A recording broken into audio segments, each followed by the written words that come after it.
नमस्कार बच्चों, मैं जितेंद्र कुमार शर्मा। मेरे साथ आप पढ़ रहे हैं कक्षा 12 के लिए हमारी पाठ्य पुस्तक विश्व का इतिहास, अध्याय संख्या 1, जिसका की नाम है विश्व की प्रमुख सभ्यताएं। हम शुरू कर चुके थे, जहां हमने भाग संख्या 1, 2 व 3 का अध्ययन कर लिया था। मानव की उत्पत्ति और विकास के चरण को आगे बढ़ाते हुए वैदिक सभ्यता का हमने अध्ययन किया। साथ ही साथ हमने सिंधु सरस्वती सभ्यता का भी विस्तार से अध्ययन कर लिया था। विश्व की अनेक सभ्यताओं को देखते हुए हमने माया सभ्यता की समझ बनाई, मेसोपोटामिया की सभ्यता की समझ बनाई, मिस्र और चीन जैसे राष्ट्रों की सभ्यताओं को भी हम देख चुके थे। आज हम शुरू करेंगे भाग संख्या 4, जिसमें हम समझ बनाएंगे यूनान व रोम की सभ्यताओं के साथ साथ राजस्थान की प्रमुख सभ्यताओं के बारे में। तो चलिए शुरू करते हैं आज की हमारी कक्षा के साथ में। देखिए, अगर यूनान की सभ्यताओं की हम बात करें तो यूनान क्या था, एक अनेक छोटी छोटी पहाड़ियों से घिरा हुआ एक स्थान था, जहां पर हम ये देखते हैं कि कई सारी जो अलग अलग जातियां थी वो रह रही थी और फिर एक सभ्यता का विकास हो जाता है। अब वो क्या था ये देखते हैं। यूनान के इतिहास में ईसा पूर्व 12वीं से 8वीं शताब्दी के जो समय था, उसके एज को हम अंधकारपूर्ण युग मान सकते हैं। क्यों मान सकते हैं? क्योंकि इस काल की जानकारी हमें इलियड और ओडिसी नामक दो महाकाव्यों से मिलती है, जिनकी रचना महाकवि होमर ने की थी, जो खुद भी क्या था, अंधे ही थे। ठीक।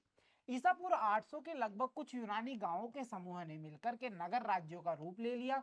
प्रत्येक नगर राज्य अपनी पहाड़ी अथवा घाटी को ही अपना देश समझता था। प्रत्येक नगर राज्य की अपनी सरकार थी और उनके अपने देवताएं थे। अगर हम स्पार्टा की बात करें, एथेंस की बात करें, तो ये यूनान के प्रमुख नगर राज्य थे। बच्चों, यूनानी सभ्यता की अगर विशेषताओं की हम बात कर रहे हैं तो देखिए, स्पार्टा नगर का जो हम बात करें उसका जीवन देख लेते हैं, उस नगर राज्य का जीवन कैसा था। स्पार्टा का नगर राज्य यूनान के प्राय सभी अन्य राज्यों से भिन्न एक सैनिक राज्य था। स्पार्टा के निवासी अस्त्र शस्त्र चलाने में निपुण थे और जन्मजात योद्धा थे। मतलब बच्चा पैदा होता था ना, तब से उसकी ट्रेनिंग स्टार्ट हो जाती थी। तो ये कैसी थी? एक सैनिक राज्य था, यानी कि यहाँ की जो व्यवस्थाएं हम देखेंगे वो सैनिक राज्य की व्यवस्थाएं थी। इसके साथ साथ देखिए, 7 वर्ष की आयु में ही यहाँ बालकों को कष्ट सहने और लड़ाकू योद्धा बनने का प्रशिक्षण दे दिया जाता था। इनके साहित्य में केवल सैनिक सफलताओं और शूरवीरों का यशोगान ही हमें देखने को मिलता है। अरे बचपन से तुम किसी को कुछ ऐसा ही सिखाओगे, बचपन ही उसका ऐसा चल रहा है, उसको पूरी एज तुम एक ही एटमोस्फेयर में डालोगे तो वो उसी एटमोस्फेयर जैसा हो जाएगा। तो कुछ ही ऐसा स्पार्टा राज्य के साथ भी था। यहाँ पे 7 साल की उम्र होते ही बच्चों को कष्ट सहना, योद्धा बनने की टेक्निक थी वो सिखाई जाती थी।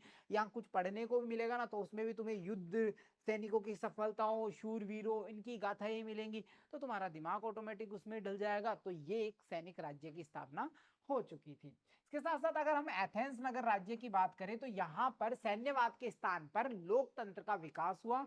एथेंस नगर एक्रोपोलिस नामक दुर्ग के चारों ओर बसा हुआ था। न्याय के समक्ष सबको बराबर कर दिया गया था। भाई, जहां लोकतंत्र की तुम बात कर रहे हो ना, तो न्याय के समक्ष सब कैसे होंगे? बराबर होंगे, है ना।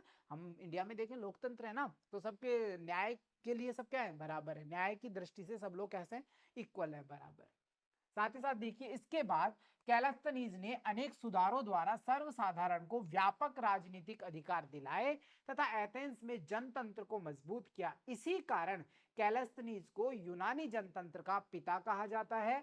अब यहां से जो प्रश्न बन सकता है, राजस्थान स्टेट ओपन की बात कर लो, तो प्रश्न क्या बनेगा कि यूनानी जनतंत्र का पिता किसे कहा जाता है, या यूनानी जनतंत्र का पिता कैलस्थनीज को क्यों कहा जाता है? दोनों प्रश्न बन सकते हैं। क्लियर? चलिए भाई, इसके बाद में हम बात करते हैं पैराक्लीज युग की। तो ईसा पूर्व 465 ईस्वी में हम बात करें, एथेंस की राज सत्ता पैराक्लीज के हाथों में आई, जो यूनान का सर्वश्रेष्ठ जनतांत्रिक नेता था। उसके नेतृत्व में एथेंस की सर्वतोमुखी उन्नति हुई। कहने का मतलब, इसके एज में यूनानी इतिहास का स्वर्ण काल कहना भी अतिशोक्ति नहीं होगी। उसके व्यक्तित्व का इस विकास में इतना योगदान था कि इस काल को पैराक्लीज युग के नाम से जाना जाने लगा। बच्चों, यूनानी सभ्यता का अगर योगदान की हम बात करेंगे तो यूनानियों ने ही पाश्चात्य दर्शन की विभिन्न शाखाओं को जन्म दिया और उनका नामकरण किया। यूनान के सर्वाधिक प्रसिद्ध दार्शनिक सुकरात, प्लेटो और अरस्तु थे। इनके बारे में तो तुमने काफी सुना भी होगा, है ना।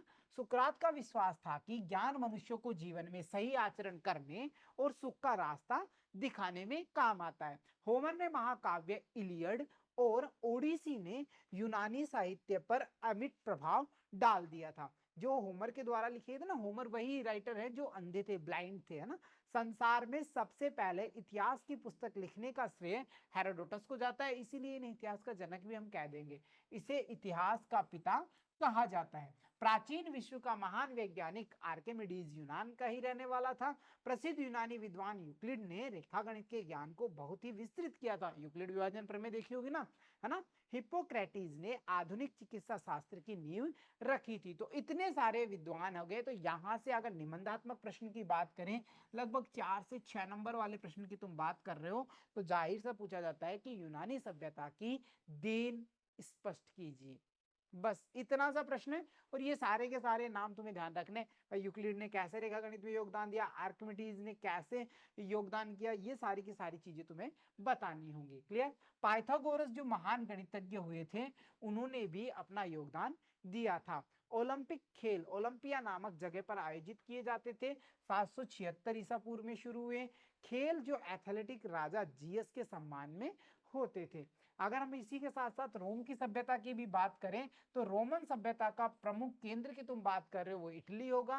इटली ने यूनान और यूरोप की संस्कृतियों को मिलाने में एक कड़ी का कार्य किया था। तो जाहिर सी बात है, अगर रोमन सभ्यता की तुम बात करोगे ना, तो यूनानी इफेक्ट भी देखने को मिलेगा और यूरोपियन इफेक्ट भी हमें यहाँ देखने को मिल जाएगा। रोम ने एथेंस की तरह एक नगर राज्य में अपना विकास शुरू किया और महान साम्राज्य स्थापित करने में सफलता मिल गई। लगभग 200 ईसा पूर्व में आल्प्स पर्वतों की जो श्रेणी थी उसको पार करके कुछ जातियां इटली में आकर रहने लग गई थी। और ये कौन सी जाति थी? इसमें एक प्रमुख जाति थी एटुस्कन। एटुस्कन की तुम बात करोगे ना, तो लैटिनस जाति ने एटुस्कनों को जब पराजित किया, तो रोमन सभ्यता की नींव प्रारंभ हो गई थी। बच्चों, रोम का इतिहास राजतंत्र से शुरू होता है। 6ठी शताब्दी ईसा पूर्व में राजा का पद समाप्त कर दिया गया और गणतंत्र की स्थापना हो गई है। रोम के गणतंत्र की जो शासन प्रणाली है, उसमें सीनेट व सभा, जैसे कि हम सभा और समिति की बात करते हैं, वैसे यहाँ सीनेट और सभा हमें देखने को मिल जाएगी। अगर हम रोमन साम्राज्य के विभाजन की बात करें, तो 2 वर्गों में हमें देखने को मिलेगा। एक तो पैट्रिशियन की हम बात करेंगे, पैट्रिशियन की बात करेंगे जो उच्च एवं कुलीन वर्ग होंगे, है ना।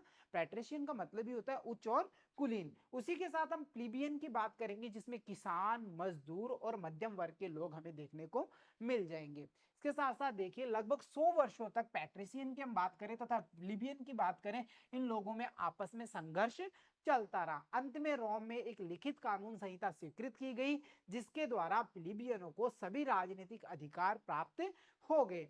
लिखित कानूनों की यह संहिता 12 तख्तियों के कानून के नाम से भी जानी जाती है। तो यहां से प्रश्न देखने को मिलेगा, पाठगत प्रश्नों में भी मिल जाएगा आपको, कि 12 तख्तियों के कानून से क्या अभिप्राय है। भाई, पैट्रिशियन और जो प्लीबियन थे, उन लोगों के जो संघर्ष थे उसे समाप्त करने के लिए एक लिखित कानून बनाया गया, जिसमें कि सभी को समान अधिकार प्राप्त हुए, और ये 12 तख्तियों का कानून कहलाता है। इतना सब हो जाएगा, ठीक है। इसके बाद में कुछ युद्ध देखते हैं। कार्थेज के युद्ध की बात करें, तो अफ्रीका के उत्तरी तट पर कार्थेज नामक नगर था। वहां पर हम ये देखेंगे, भूमध्य सागर में रोम के प्रसार से कार्थेज के व्यापार को बहुत ज्यादा नुकसान हो जाता है। इसलिए रोम व कार्थेज के निवासियों के मध्य 246 ईसा पूर्व से 146 ईसा पूर्व तक एक लंबा संघर्ष चलता रहा, जिसे हम प्यूनिक युद्ध के नाम से भी जानते हैं। बच्चों, इसके साथ साथ देखिए, इन युद्धों में यूनान के कार्थेज निवासियों की सहायता की थी। यूनान ने जब कार्थेज का साथ दिया, तो हम ये देखते हैं कि इसके बाद में जब ये युद्ध समाप्त होगा, तो रोम ने यूनान पर आक्रमण कर दिया और उसे अपने साम्राज्य में मिला लिया। कि भाई, तू बहुत ज्यादा हो रहा था उस समय, है ना। कार्थेज के युग में, कार्थेज का जो युद्ध था, उसमें तू बहुत ज्यादा साथ दे रहा था, है ना। तो अब तुझे हमारे साथ मिलना होगा। तो यूनान पर आक्रमण कर दिया गया रोम ने इस युद्ध के तुरंत बाद में। यानी हम 146 ईसा पूर्व के बाद की बात कर रहे हैं, और तुरंत बाद में जब ये युद्ध हुआ, तो हम देखते हैं यूनान रोम में इंक्लूड हो जाता है, मिला लिया जाता है। इसके साथ साथ अगर हम जूलियस और सीजर की बात करें, तो लगातार युद्ध के कारण रोम की सत्ता सेनापतियों के हाथों में आ गई थी। ईसा पूर्व प्रथम शताब्दी में प्रतिभाशाली सेनापति जूलियस सीजर की महान विजयों ने वास्तव में रोमन साम्राज्य का निर्माण कर दिया था। सीजर ने उच्च पदों पर नियुक्ति का अधिकार अपने हाथों में लेकर के प्रशासनिक व्यवस्था को अपने में ही केंद्रित कर दिया था। उसने सीनेट के स्वरूप में भी परिवर्तन कर दिया। उसके कार्यों ने स्पष्ट कर दिया कि वह रोम में निरंकुश राजतंत्र की स्थापना करने का इच्छुक है, जबकि अब तक हम लोकतंत्र राजतंत्र की बात समझ रहे थे। अतः गणतंत्र के पक्षधर उसके विरोधी बन गए। आखिरकार 44 ईसा पूर्व में जूलियस सीजर की हत्या कर दी गई। तो एक अच्छा सा कह सकते हैं एक राजतंत्रात्मक निरंकुश जो एज था वो भी यहाँ पे समाप्त हो जाता है। अगर हम ऑक्टेवियन की बात करें, जिसे कि हम ऑगस्टस के बाद नाम से भी जानते थे, जूलियस सीजर की हत्या के बाद में बच्चों ये ध्यान रखना 3 सदस्यों का ट्राइमेविरेट स्थापित किया गया, जिसका सबसे प्रमुख सदस्य ऑक्टेवियन था, जो ऑक्टोगस के नाम से भी जाना जाता था। उसने 31 ईसा पूर्व से 14 ईसा पूर्व तक हम देख रहे हैं उसने शासन किया था। ऑगस्टस द्वारा किए गए कई सारे सुधार हैं, जिसमें साम्राज्य में सुख और समृद्धि को जन्म लेने में सहायता मिलती है। इसके काल में रोमन साम्राज्य का बहुत ज्यादा विकास होता है। रोमन इतिहास का यह एज एक स्वर्ण एज, गोल्डन एज के नाम से भी जाना जाता है। तो कार्थेज के युद्ध की बात करेंगे, 100 वर्षों तक का लगभग लंबा पीरियड चल रहा है। यूनान और रोम का विलय देखने को मिल जाता है। फिर हम ये देखते हैं जूलियस और सीजर की हम बात कर रहे हैं, तो वहां के बाद में फिर हम आ जाते हैं हमारे ऑक्टस्टस पे, यानी कि फिर हम इसके बाद में हमारे इस एज को देख लेते हैं जो हम स्वर्ण युग के नाम से जानते हैं। क्लियर हो गया। चलिए इसके बाद में हम बात करते हैं रोमन सभ्यता की देन क्या है। देखिए सबसे बड़ी चीज की बात करोगे ना, तो जो रोम के कानून और शासन करने के सिद्धांत है ना, वो ही सबसे बड़ी देन है। सम्राट जस्टिनियन ने कानूनों का संग्रह करके विधि संहिता बनाई थी, जो जस्टिनियन कोड के नाम से भी जाना जाता है। ये सबसे बड़ी देन मान सकते हैं, है ना। इसके साथ साथ देखिए यूनानियों के संपर्क से रोम में शिक्षा, भाषा व साहित्य की उन्नति हुई थी। रोमनों के द्वारा ही विकसित लैटिन भाषा पश्चिमी यूरोप में सभी शिक्षित व्यक्तियों की भाषा बन गई थी। प्लिनी की तुम बात करोगे तो उनकी नेचुरल हिस्ट्री लैटिन भाषा में लिखी गई है, और ये एक बहुत महत्वपूर्ण वैज्ञानिक ग्रंथ भी माना गया है। इस प्रकार से हम काफी सारे योगदान देख सकते हैं। ज्योतिष के क्षेत्र की बात करोगे तो पंचांग ले लो, कैलेंडर ले लो, वो निर्माण देख लो। इसके साथ में हम देख रहे हैं कि जुलाई के महीने का जो नाम दिया गया था वो जूलियस सीजर के नाम पर ही दिया गया था। तो रोमन सभ्यता का काफी सारा योगदान हमें यहाँ पर देखने को मिल जाता है। अब हम बात कर लेते हैं राजस्थान की प्राचीन सभ्यताओं के बारे में। देखिए इस चैप्टर में हम 3 सभ्यताओं को टच करेंगे। हम कालीबंगा चलेंगे, जहां हनुमानगढ़ विजिट करेंगे, आहड़ यानी उदयपुर विजिट करेंगे, और बालाथल यानी फिर से उदयपुर में हम विजिट करेंगे। तो चलिए शुरू करते हैं सबसे पहले कालीबंगा हनुमानगढ़ के साथ में। कालीबंगा का मतलब ध्यान रख लेना, ये प्रश्न पूछा भी गया है। काले रंग की चूड़िया। उत्तरी राजस्थान के हनुमानगढ़ जिले में घग्गर यानी सरस्वती नदी के तट पर यह स्थित है। बच्चों सुरक्षा प्राचीर से घिरा हुआ है। यहाँ 2 टीले हमें मिले हैं। इनमें से एक पूर्वी टीला है जहां से साधारण बस्ती के साक्ष्य मिले। पश्चिमी टीला जहां पर संभवतः उच्च वर्ग निवास करता था। तो टाइप्स ऑफ कम्युनिटीज हमें यहाँ भी देखने को मिलेगी कालीबंगा में भी। ठीक है। इसके बाद में कालीबंगा में जुते हुए खेत के जो साक्ष्य है वो मिल जाएंगे। धार्मिक अनुष्ठान भी हमें यहाँ देखने को मिलेगा। कालीबंगा से मिट्टी के अनेक सारे बर्तन हमें मिल रहे हैं। साथ ही साथ यहाँ पर जो लिपि है वो सैंधव सभ्यता की लिपि से मिलती है, तो इसे भी अभी तक पढ़ा नहीं जा सकता। चित्रात्मक है ना। संभवतः यहाँ वर्षा की कमी आती, इसी कारण नदी का पानी कम होता गया। कालांतर में भूभाग रेत का समुद्र बन गया। सरस्वती नदी के लुप्त होने के उल्लेख पुराणों में मिलते हैं। तो इस प्रकार से इस नदी के साथ साथ ही हम ये कहते हैं इस सभ्यता का विलोपन भी हो गया था। पत्थरों के अभाव के कारण यहाँ पर जो दीवारें थी वो सूर्य तपी ईंटों से ही बनाई जाती थी और मिट्टी से जोड़ा जाता था। व्यक्तिगत व सार्वजनिक नालियों का निर्माण देख लो, कूड़ा डालने के बर्तन, नगर की सफाई की व्यवस्था, ये सारी की सारी चीजें यहाँ पर हमें देखने को मिल जाएंगी। साथ ही साथ अगर हम बात करें तो यहाँ पर वर्षा की जब कमी हुई तो पानी कम हुआ, धीरे धीरे रेत बन गया, तो ये सभ्यता का विनाश भी हो जाता है। इतनी सब बातें क्लियर हुई। चलिए अब आहड़ की बात करें तो देखो कालीबंगा की स्थिति देख लेना, नदी घाटी वाला देख लेना, क्या क्या मिला है वो देख लेना, और लास्ट में इसका पतन कैसे होता है, बस इतनी 4 लाइनों की बात। अब देखो आहड़ और उदयपुर की बात करें तो आहड़ उदयपुर के समीप एक कस्बा है। इसकी सभ्यता भी अन्य प्राचीन सभ्यताओं की भांति नदियों की घाटी में ही विकसित होती है। आहड़, बेड़च जिसे कि आयड़ नदी के नाम से भी जाना जाता है, इन नदी घाटियों में विकसित हुई है। बच्चों साथ ही साथ देखो आहड़ का दूसरा नाम ताम्रवर्ती नगरी मिलता है, जिससे यहाँ तांबे के औजार बनने के केंद्र को प्रमाणित किया जाता है। 10वीं से 11वीं शताब्दी की तुम बात करोगे तो आघाटपुर के नाम से इसे हम पुकारते हैं। यहाँ के स्थानीय लोग इसे धूलकोट की सभ्यता के नाम से भी पुकारते हैं। अगर आहड़ से बात करें तो तांबे की खुलाड़ियाँ, पत्थर के औजार, अन्य सारे उपकरण हमें देखने को मिलेंगे। कीमती पत्थर जैसे गोमद, स्फटिक आदि का उपयोग ये आभूषणों में भी कर रहे हैं। और यहाँ पर कालीबंगा की तरह मिट्टी के बर्तन भी बहुत सारी संख्या में हमें देखने को मिलेंगे, जिस पर कि काफी प्यारा चित्रांकन हमें देखने को मिल जाता है। इसके साथ साथ देखिए, आहड़ सभ्यता के जो लोग थे वो कृषि से परिचित थे। यहाँ मिलने वाले जो बर्तन है उनके साइज बड़े हैं। अन्न पीसने के लिए पत्थर से बने होने का यहाँ पर कई सारे उपकरण हमें देखने को मिल जाएंगे। एक मकान में तो हम ये देखेंगे 4 से 6 बड़े चूल्हे भी होते थे। तो क्या अंदाजा लगा सकते हैं, कोई बड़ा रसोइया वगैरह वहां रहता होगा, सामूहिक परिवार रह सकता है, सबका भोजन एक साथ बनता है, ऐसी चीजों का कयास हम वहां लगा सकते हैं। आहड़ के समीप की बात करें तो यहाँ गिलुंड जो कि राजसमंद में है, बालाथल उदयपुर में, बागोर भीलवाड़ा में यहाँ पर की गई खुदाई से आहड़ सभ्यता के प्रसार की बात हमें पता चलती है कि भाई इन जो समीपवर्ती क्षेत्र हैं, चाहे राजसमंद के गिलुंड की बात कर लो, उदयपुर के बालाथल की बात करें, या बागोर जो कि भीलवाड़ा में स्थित है उनकी बात करें, तो वहां तक इसका डाइवर्जन हमें देखने को मिल जाता है। आहड़ सभ्यता केवल आयड़ नदी घाटियों तक ही सीमित ना रह करके बनास और चंबल नदी घाटियों में भी हमें देखने को मिलती है, यानी गुजरात के जो कच्छ का रण है वहां तक हमें इसकी कुछ ना कुछ झलक देखने को मिल जाएगी। चलिए, इसके बाद में हम बात करते हैं बालाथल उदयपुर की। ताम्रपाषाण युगीन यह स्थल उदयपुर के बल्लभ नगर में स्थित है। तो इतनी बात याद रही, इसकी स्थिति की क्लियर, बिल्कुल कहाँ स्थित है ना। चलिए, इस टीले का उत्खनन का कार्य की अगर बात करें तो मार्च 1993 में Institute of Rajasthan Studies, Rajasthan Vidyapeeth विश्वविद्यालय उदयपुर के डॉक्टर देव कोठारी के नेतृत्व में ये प्रारंभ होता है, जहां दक्कन कॉलेज पूना के doctor VN Mishra, doctor VS Sindhe, doctor R K Mohanty, doctor Lalit Pandey तथा डॉक्टर जीवन खरकवाल की देखरेख में ये कार्य प्रारंभ हो जाता है। तो ये सारे के सारे महानुभाव इसके क्षेत्र की खुदाई में लग जाते हैं।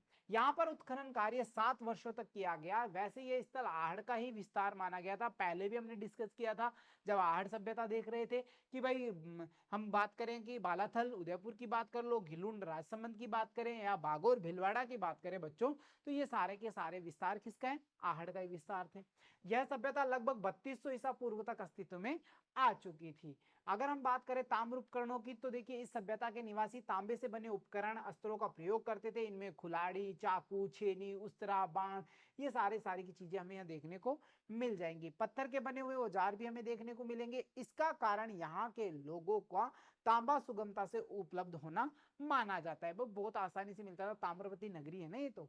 ठीक है, बर्तन की बात करें तो बालाथल से प्राप्त विशेष आकार प्रकार के चमकदार मिट्टी के बर्तन 2 प्रकार के हमें दिखते थे। एक खुरदरी दीवार वाले होते थे, एक चिकनी मिट्टी के होते थे, जो काले लाल कलर के बनाए जाते थे। इन पे चमकदार लेप लगा दिया जाता था। नहीं पूछता ऐसी बातें, बस तुम्हें ध्यान रखना है, मिट्टी के बर्तन भी मिले थे। ठीक है, तो ये काले लाल पत्थर, सफेद रंग की चित्रकारी मिलेगी। और यहाँ पर जो इंपॉर्टेंट चीज है वो देखिए कि बालाथल के एक टीले के मध्य एक विशाल दुर्ग स्वरूप संरचना खोजी गई है, जिसकी दीवारें 3.15 मीटर ऊंची तथा लगभग 5 मीटर मोटी है। यह दुर्ग 5600 वर्ग मीटर क्षेत्र में फैला था। यह दुर्ग मिट्टी तथा पत्थरों से बनाया गया था।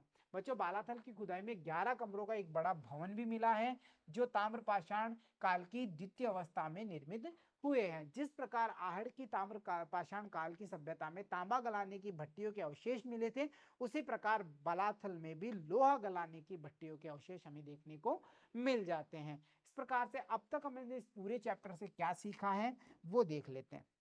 देखो, विश्व की कई सारी सभ्यताओं का अध्ययन किया, राजस्थान की सभ्यताओं का अध्ययन किया। अब हम एक नजर डालेंगे कि इन सारे के सारे टॉपिक से हमने क्या क्या चीजें सीखी हैं। सबसे पहले हमने ये जाना कि वैदिक सभ्यता की जानकारी का प्रमुख स्रोत 4 वेद है, जो है ऋग्वेद, सामवेद, यजुर्वेद और अथर्ववेद। और इन चारों के बारे में पता है ना, देवताओं की स्तुति करेंगे, मंत्रोच्चारण देख लेंगे। यहाँ पे 2 भाग कर देते हैं, यज्ञ संबंधी विधान हमें देखने को मिलेंगे, और अथर्ववेद में जादू टोना दैनिक जीवन से संबंधित कार्य दिखेंगे। ऋग्वैदिक आर्यों का सामाजिक जीवन सादगीपूर्ण एवं समानता पर आधारित था। साथ ही साथ हमने ये भी सीखा कि सिंधु सभ्यता एक नगरीय सभ्यता थी, जबकि वैदिक सभ्यता ग्रामीण सभ्यता थी। मेसोपोटामिया की बात करें तो मेसोपोटामिया के प्रदेश में 3 सभ्यताएं विकसित हुई थी, सुमेरिया, बेबीलोनिया और एसीरिया। अगर हम्मुराबी नामक शासक की बात करें तो उसने अपनी विधि संहिता का निर्माण किया, जिसके लिए वो आज भी जाना जाता है। नील नदी की घाटी में मिस्र की सभ्यता का उदय हुआ। यह सभ्यता पिरामिड निर्माण के लिए विशेष रूप से जानी जाती है और यहीं पर ही हमें मम्मी देखने को मिली थी। ठीक है। चीन की दीवार बर्बर जातियों के आक्रमण की रक्षा के लिए बनाई गई थी। चीन में कन्फ्यूशियस, मैंसियस व लॉत्से जैसे प्रसिद्ध दार्शनिक हुए थे और हमने ताओवाद भी देखा था ना वहां पे। यूनानी सभ्यता की प्रमुख विशेषता नगर राज्यों की स्थापना है। स्पार्टा या एथेंस की हम बात करें तो ये यहाँ के प्रमुख नगर राज्य थे। रोमन की जब हमने बात करी थी तो रोमन सभ्यता का प्रमुख केंद्र इटली को माना गया। इटली ने यूरोप व यूनान की संस्कृतियों को मिलाने में एक कड़ी का काम किया था। विश्व को रोम सभ्यता की सबसे बड़ी देन कानून और शासन करने का जो तरीका है, जो सिद्धांत है, वो माने गए हैं।